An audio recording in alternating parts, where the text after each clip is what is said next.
It started with a single sentence. "I'm going out tonight.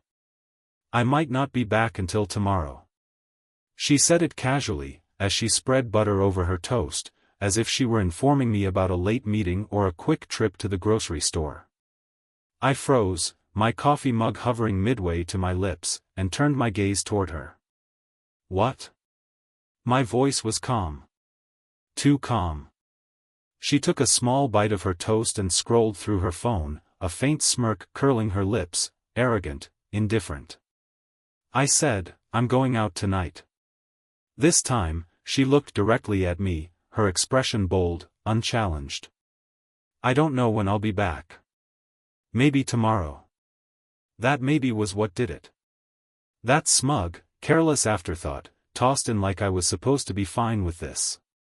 She continued before I could respond, as if this was just a rational, adult discussion. "Look, it's not about you. It's about me. I've been thinking. I got married too young. I never really got to experience life. It's unfair to be with just one person when there's so much out there. Society forces us into these rigid expectations. It's unnatural." She sighed, playing the victim, as if she were the one trapped, the one suffering. The woman I had loved, the one I had built a life with, was standing in front of me, trying to justify her upcoming betrayal as some kind of personal awakening. I set my coffee mug down, my fingers tightening slightly around the handle. "So, you're telling me, to my face, that you're going to sleep with another man?"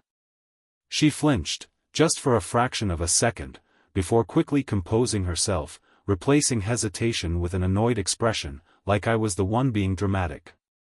"It's not about sex, cut the bullshit." I didn't raise my voice. I didn't slam my hands on the table. I just spoke sharply, and for the first time, her confidence faltered. She swallowed, then exhaled slowly. "Fine. Yes. I want to sleep with someone else. I need to. I need to know what it's like before it's too late. But listen," she leaned forward slightly, lowering her tone. "It doesn't change anything between us. If anything, it'll make our marriage stronger. I'll be a better wife. More passionate. More devoted to you." She actually believed what she was saying. And that's when I realized, she was already gone.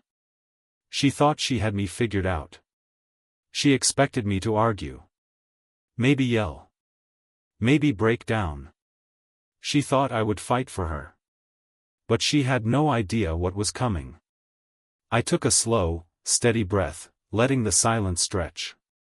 Letting her believe she was winning. Then, I spoke. "I'd rather not." Her smirk faded. "What?" I leaned back in my chair, utterly calm. "I'd rather not let my wife sleep with another man." Her eyes narrowed. She didn't like that. She was expecting anger. Desperation.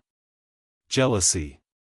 Instead, she got something far worse, cold indifference. "You don't have a choice," she said, her voice sharp now. I smiled. "Then neither do you." And just like that, the first crack appeared in her armor. She thought she held all the cards. She was about to learn, I don't play fair. She left that night, just as she had planned. She didn't hesitate. She didn't ask if I was okay. She just grabbed her purse, slipped on her heels, and walked out the door. Not even a glance back. But while she was gone, I got to work. I wasn't the kind of man who acted on impulse. I wasn't going to break things. I was going to break her world. Bank accounts? Frozen. Every single joint account? Locked. Credit cards? Declined. Even the ones in her name, because they were still linked to mine. Savings? Emptied. She forgot, I was the one who managed our finances. The house? Legally mine. The car? Registered under my name. By the time she came home, she'd have nothing. But I wasn't done yet. No messages. No calls. No asking where she was. I gave her nothing. Let her enjoy her night, because it would be her last. Sunday evening. She strolled in like she owned the place.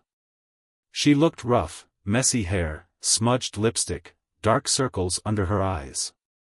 Exhausted. But smug. Like she had won something. "Hey," she greeted casually, dropping her bag by the door. Guess I lost track of time. I didn't respond. I was at the grill, tending to a perfectly seared ribeye steak.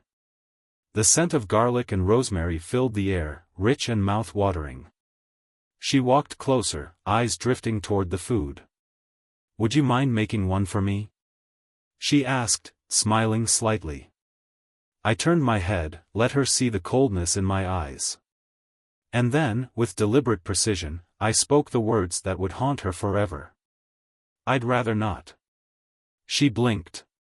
Her face fell. And in that moment, she knew.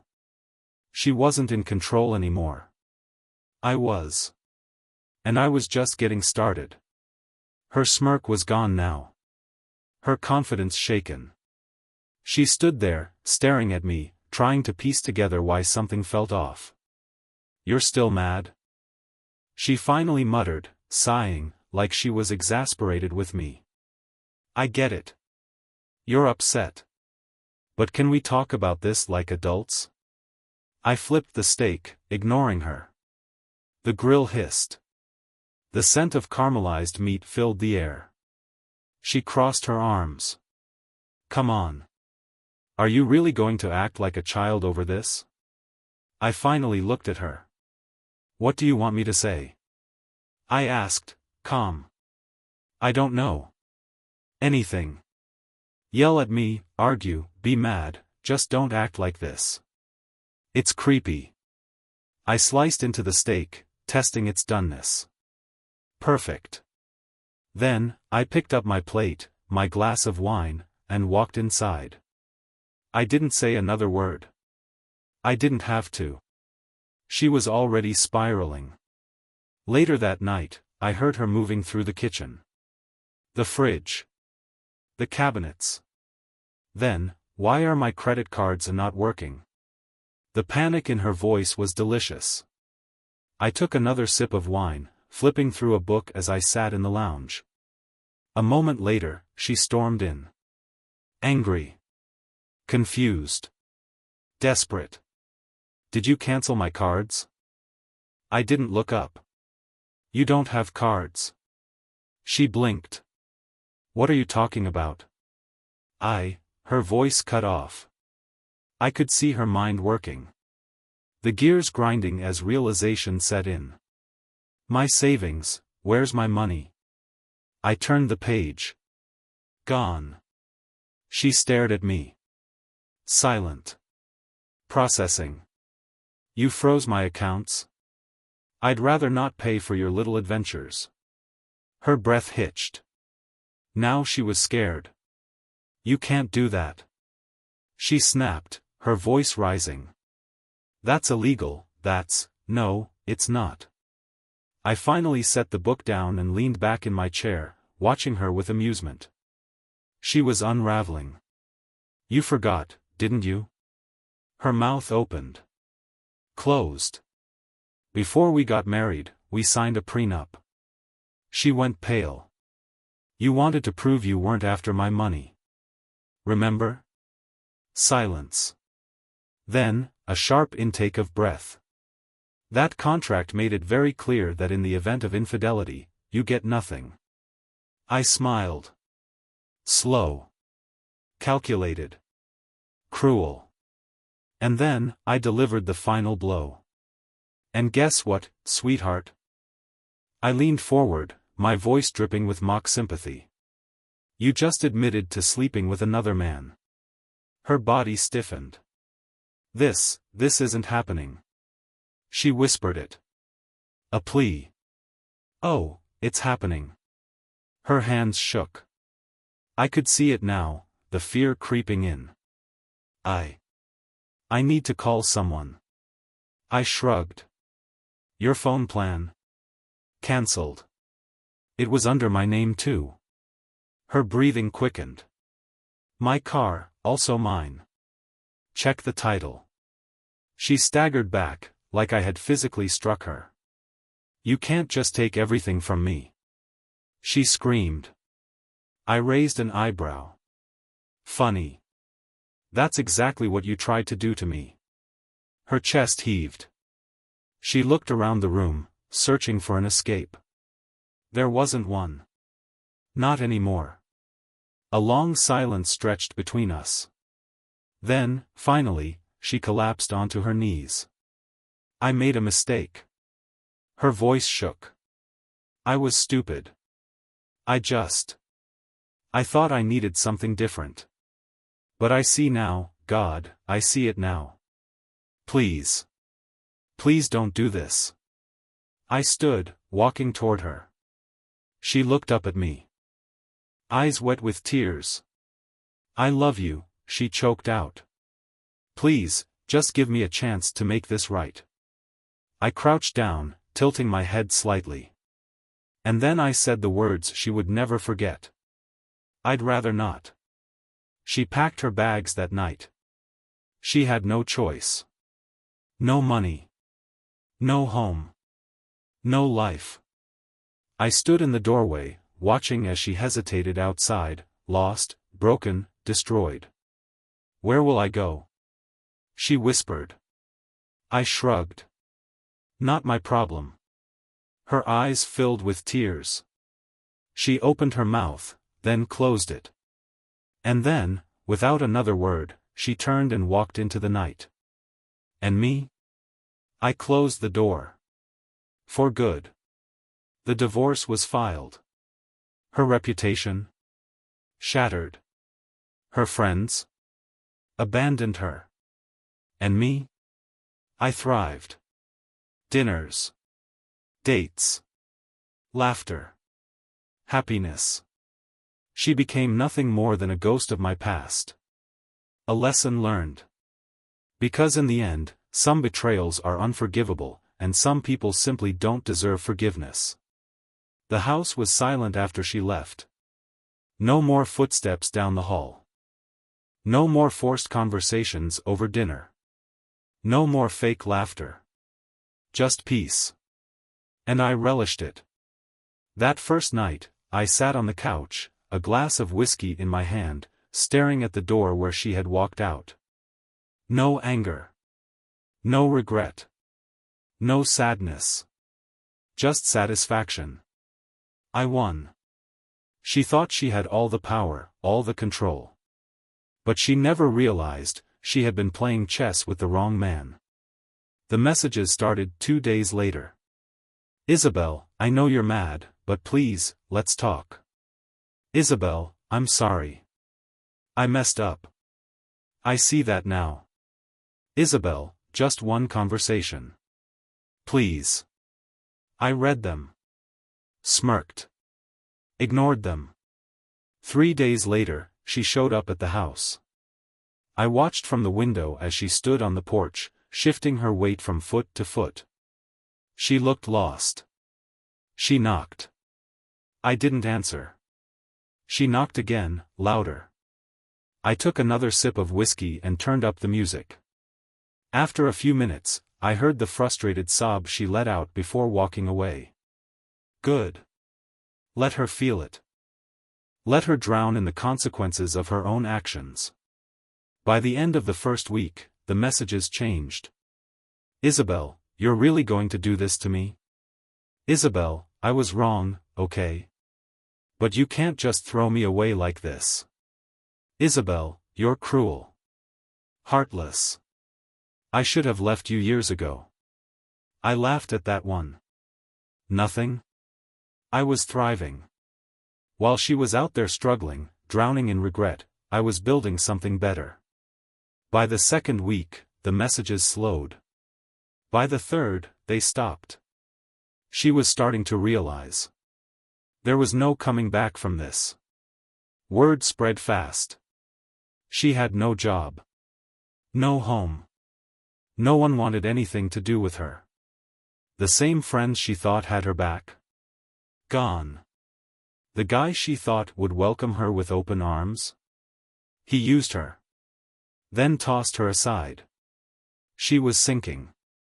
And I was watching from a distance, enjoying every second of it. A month passed.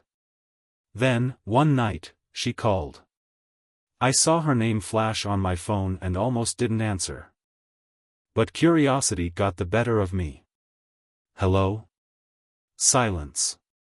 Then, her voice, small, broken, defeated.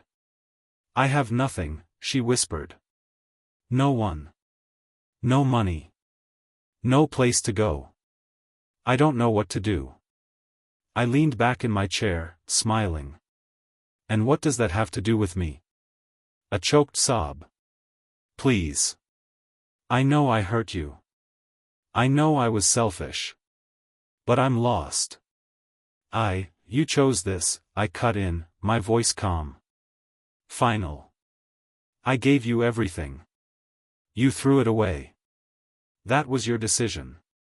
She sniffled. I just want to come home. I paused. Let the silence stretch. Then, in a voice so cold it could have frozen hell itself, I whispered, I'd rather not. And then I hung up. That was the last time I ever heard from her. A few months later, the divorce was finalized. She left town. Vanished. Nothing but a bad memory. And me? I moved on. I thrived. Better. Happier. Stronger. Because some betrayals are simply unforgivable. And some people aren't worth saving. After I hung up on her that night, I expected her to try again. To beg. To plead. To force her way back into my life. But she didn't. Later, I found out why. She had hit rock bottom. She bounced from couch to couch, relying on so-called friends who quickly got tired of her drama. The men she thought would take care of her. They used her. Then threw her away. She went from luxury to nothing. From being my wife to being homeless. And every time I thought about it, I felt nothing. She deserved it. The first time I went out after she was gone, I expected to feel something, sadness. Regret. A sense of loss. But instead, I felt free. I laughed. I enjoyed myself. I lived. For the first time in years, I wasn't trapped. And God, it felt good. I started dating again. Nothing serious, at first. But then, I met someone. Someone who wasn't a liar. Someone who wasn't selfish. Someone who looked at me like I was the only man in the world. And that's when I knew, I had truly won. It was 1 year later when I saw her again. I was walking downtown, hand in hand with the woman I had fallen for. And then, I saw her. She was standing by a cafe window, staring inside like she was starving. She was thinner. Her hair was messy. She wore cheap clothes, nothing like the designer outfits she once bragged about. She looked ruined. Our eyes met. She froze. I didn't. I simply smiled. And then, I walked right past her. That night, my phone buzzed. Her number. I almost ignored it. But then I decided, let's finish this. I answered. Silence on the other end. Then, a shaky breath. You looked happy today, she whispered. I said nothing. She's beautiful, she added. Still, I waited. Then, her voice broke. I wish I never left you. I smiled. I wish you never did either. A pause. So, is there any chance? I exhaled slowly, letting her cling to hope for just a second. Then, I crushed it. I'd rather not. And then I hung up. For the last time. She faded from my life after that. No more calls. No more messages. No more desperate attempts to reach me. Because she knew, there was nothing left to say. The divorce was finalized. Her name, erased from my life. And me? I thrived. Happier. Stronger. Free. Because some betrayals are simply unforgivable. And some people aren't worth saving. Her presence in my life was officially gone. Legally. Emotionally. Financially. But in the back of my mind, I sometimes wondered, where is she now?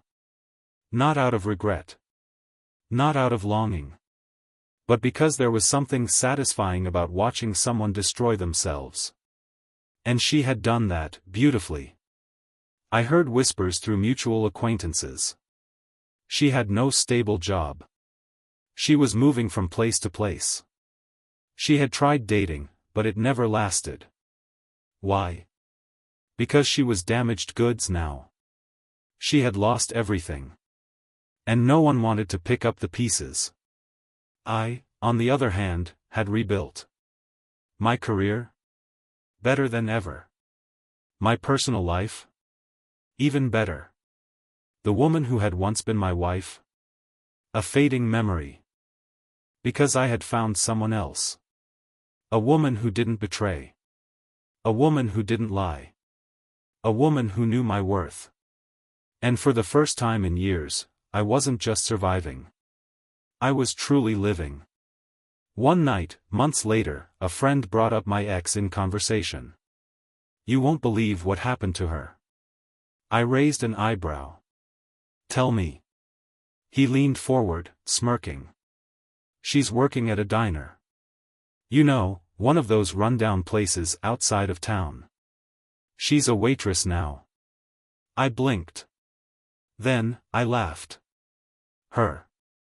The woman who once sneered at normal jobs. The woman who thought she was too good for anything less than luxury. Now a waitress.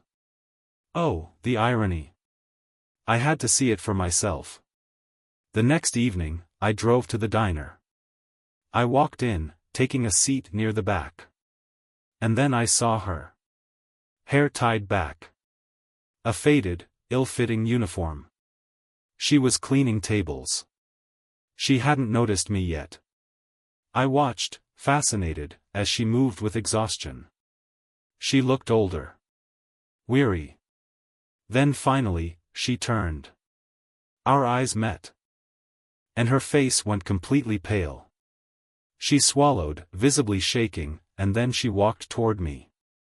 You came here to gloat, she asked softly, standing beside my table. I smirked. I came to see if the rumors were true. She flinched. Her fingers tightened around the notepad she was holding. So, are you happy? I tilted my head. Should I be? She exhaled sharply, looking away. I hate this life, she admitted. I messed up, okay? I lost everything. But I've changed. I said nothing. She hesitated. I know you moved on, she whispered. But part of me hoped, maybe I could fix things. I let the words settle. Then, I leaned in slightly, my voice low. You can't fix what's already dead. Her breath caught. Tears welled in her eyes. So, that's it? She asked brokenly. I smiled. That's it. Then I stood up. I dropped a $100 bill on the table, more than enough to cover my coffee. Keep the change, I murmured. And then I walked away. For the last time. That was the final chapter. She faded into the background of life. She became nothing more than a forgotten regret. And me? I was free. Happier. Stronger. Unstoppable. Because in the end, some betrayals are unforgivable. And some people are meant to be left behind.